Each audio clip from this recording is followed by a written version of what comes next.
Okay, this is a video that I hope will help you with the project um, that you're working on right now. It is due on Thursday morning at 3 a.m. Okay, so right now, suppose you open a bag of M&Ms and you count, these are the counts, okay? Calculate the proportion of each color.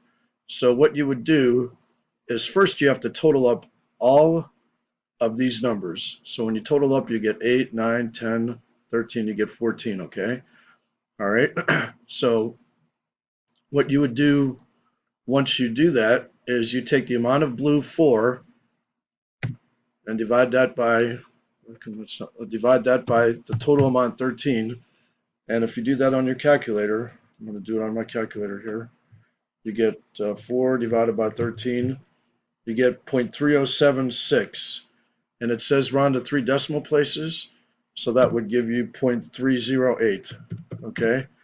Now you do that for all of these. So orange would be 4 divided by 13 as well, and so on, all the way down. Okay. For all your proportions. All right.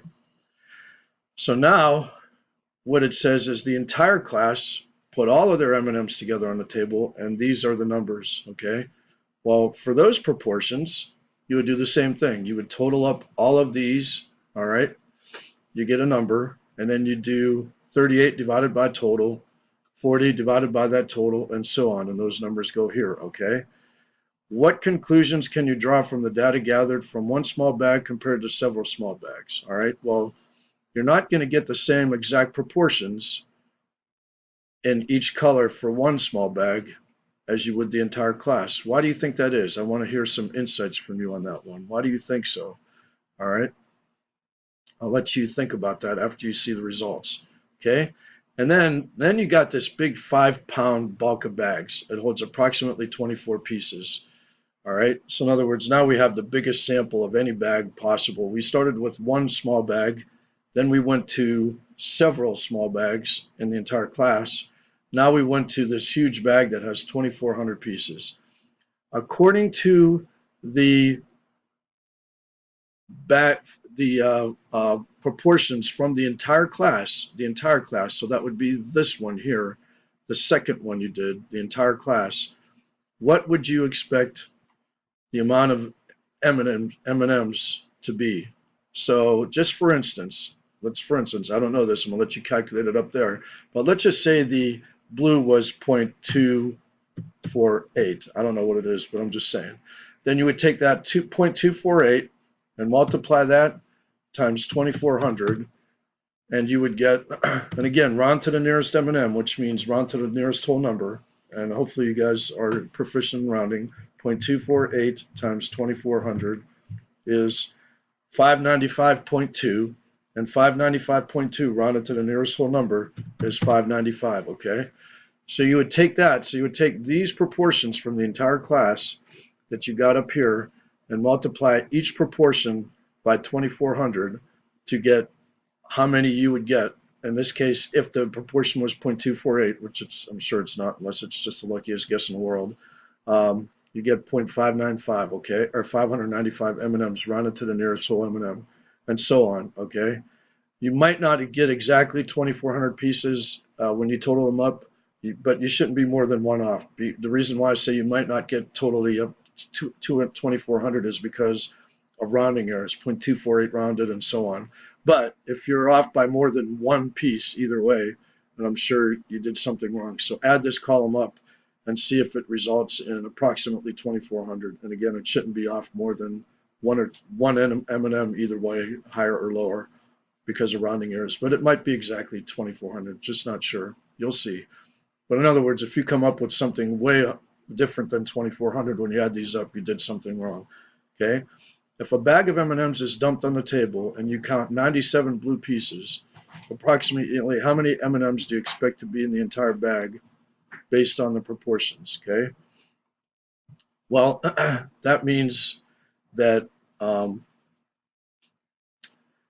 if you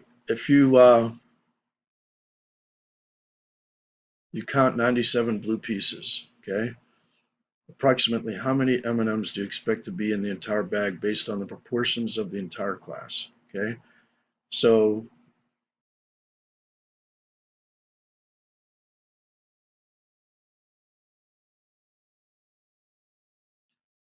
oh, the entire bag. Okay, so then you just get it. This is a totally separate bag. You don't know the total, right? You do not know the total. Um, Again, go back to the proportions of the entire class. So use this blue proportion right here, okay?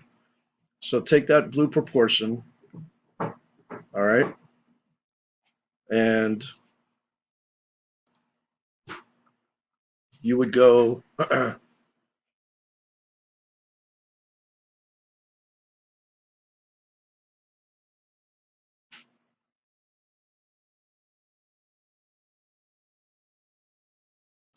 for this one, you would take 97 divided by whatever that proportion is for the class, and that'll give you the total in the bag, okay? All right? And then the last one, actually two left. Um, so then all I want you to do here is, okay, these are what the makers of M&Ms set their factory to produce these colors. How do the observed values, based on the entire class, again, we're going back to the entire class, um, compare it to these values, okay? How do the observed proportions? Like, remember, proportions changed into, if I get 0.273, say, as a proportion, that is going to be equal to 27.3%, okay? All right. To change from proportion to percentage, you just move the decimal places 2 over or multiply by 100, however you want to think of it. And that's how you get percentage wise. So, in other words, if this were the answer, 0.273, which is 27.3% for, say, blue, how does that compare to the factory? And obviously, that's a couple percentages more than what the factory says it produces, okay? All right, so you're going to get some differences. It's not going to come out to be exactly 25, 25, and 12.5% for each of these. You're going to notice that.